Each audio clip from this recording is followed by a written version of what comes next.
Malam perkahwinan, Pangeran meminta saya memanggilnya suami berulang kali. Saya tersipu marah dan menolaknya. Anda tidak boleh mendengar, Anda mengusik saya. Pangeran Hakkun berkata dengan senyap. Apa yang saya tidak dengar? Ternyata dia dapat mendengarnya. Setengah tahun kemudian, Pangeran Hakkun bersedia untuk kembali ke wilayah kekuasaannya. Mata saya penuh dengan nostalgia. Saya tidak mahu pergi. Baiklah. Pangeran Hakkun memutuskan dengan segera. Kalau begitu tunggu. Setengah tahun lagi, tetapi di sini tidak selamat. Bagaimana mungkin tempat di mana saya dilahirkan dan dibesarkan tidak selamat?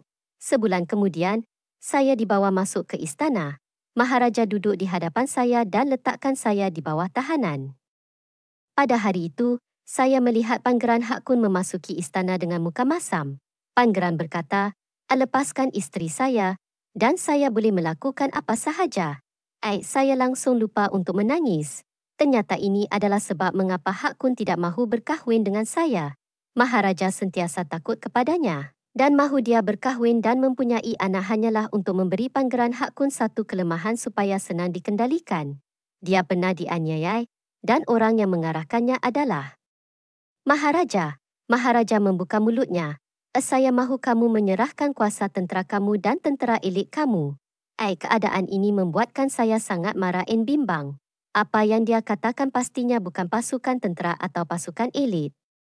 Tetapi nyawa Pangeran Hakkun, perisai yang dia gunakan untuk melindungi saya, Maharaja ini dapat menganiaya bapa, abang dan adik-beradiknya 10 tahun yang lalu untuk mendapat takhta dan akhirnya menyalahkan semua ini pada adik remajanya. Maharaja begitu teruk sekali. Pangeran Hakkun memberi saya pandangan yang bermakna. Abang Maharaja, biarkan Yonhee di sini dulu. Saya perlu memikirkan perkara ini selama 2 hari. Dia berdiri sekaki dari saya. Jangan takut. Saya pasti akan menggantikan awak. Saya mengangguk. Baiklah. Maharaja bersetuju. 2 hari kemudian, larut malam, Pangeran memimpin pasukan tenteranya masuk ke istana, menyelamatkan saya dengan badannya yang berlumuran darah dan kembali terus ke wilayah kekuasaannya. Saya menangis dengan sangat sedih. Jika saya tahu akan jadi begini, saya tidak akan berkahwin dengan awak. Alangkah baiknya. Dia bersendirian. Sekarang saya mempunyai bayi dalam perut saya dikekang di mana-mana. Sebaliknya, dia tersenyum. Adalah baik untuk mempunyai kelemahan. Seseorang akan menangis untuk saya. Pangeran Hakkun hanya mempunyai satu tujuan apabila dia kembali ke ibu kota dulu. Dia mahu membawa seseorang kembali ke wilayah kekuasaannya. Tetapi 10 tahun yang lalu, gadis kecil yang mengatakan dia tidak akan berkahwin melainkan dia sebagai suaminya telah lama melupakannya dan sibuk mencari suami lain. Mengarut betul. Pada malam merebut takhta 10 tahun yang lalu, dia menyaksikan abang saudaranya menganiaya semua ahli keluarganya dan dia sendiri yang disabit kesalahan dan digelar tidak bermanusiaan. Seorang gadis kecil memegang tangannya dan berkata, abang, kamu menyelamatkan saya. Kamu adalah orang yang baik. Baik saya beritahu orang di luar bahawa abang orang baik. Abang, kalau abang tak berani nak cakap, biar saya cakap untuk abang. Terdengar kasih lalu ini daripada Pangeran, membuat saya menangis. Mata saya bengkak dan saya bertanya, siapa gadis kecil ini? Saya ingin berterima kasih kepadanya secara pribadi. Pangeran Hakkun bertanya, mengapa harus berterima kasih kepadanya? Terima kasih kerana melupakan awak. Saya berkata dengan muka masam, saya kenal semua wanita mulia di ibu kota. Siapa ini? Saya teramat cemburu. Pangeran ketawa. Saya baru pulang ke ibu kota dan dia bekerja keras untuk memikat orang. Dan dia memulas pinggangnya dengan gembira. Saya gembira dan tersenyum menyeleweng. Baik, lalu apa? Pangeran Hakkun berkata, jadi. Saya menggoda lelaki yang ingin digodanya. Saya tak terkata. Yonhee, gadis kecil itu anda. Kening Pangeran Hakkun kusam. Anda lupa saya. Saya tiba-tiba teringat. Pada masa itu, ayah membawa saya dan ibu ke istana untuk jamuan.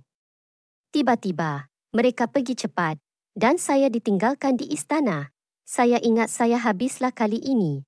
tetapi saya diselamatkan oleh seorang abang berperisai perak. Dia berkata kepada saya, lupakan segalanya tentang malam ini dan teruskan hidup. Oleh itu, saya menyimpan rahsia ini dalam hati saya dan melupakannya seiring dengan masa berlalu. Saya diam-diam bergembira. Ia adalah awak. Saya hanya bercakap santai pada masa itu. Malam itu di jamuan istana, saya memberitahu beberapa orang abang-abang muda bahawa saya ingin mengahwini mereka. Nampaknya, hanya awak seorang yang ingat. Pangeran Hakkun tiba-tiba mempunyai ekspresi halus di wajahnya. Siapa lagi yang kamu katakan ini sebelum ini? Ternyata cemburu tidak pernah padam. Ia hanya berpindah dari satu orang ke orang lain. Pada suatu hari, pada musim bunga, anak putera muda dah berumur 3 tahun, bulat sangat anak putera, semua orang lain kurus-kurus. Dia ditolak oleh gadis yang dia suka, dia bersedih dan tidak mahu makan. Ibunya memujuknya. Dek tidak gemuk, dek hanya gemuk bayi. Tetapi mereka mengatakan saya terlalu gemuk. Anak putera muda itu marah. Tetapi jika saya bertambah kurus lagi, saya tidak boleh berjalan nanti. Ibunya mencebik. Ya, betul ni, ibu. Adakah saya benar-benar gemuk? Ibunya memikirkannya dengan serius. Orang yang suka dek takkan pernah kata dek gemuk. Mereka hanya akan berkata, dek sangat comel, suatu hari nanti. Dek juga akan berjumpa dengan seseorang yang nampak dek berada dalam keadaan sihat. Dek tidak perlu memaksa diri untuk sesiapa.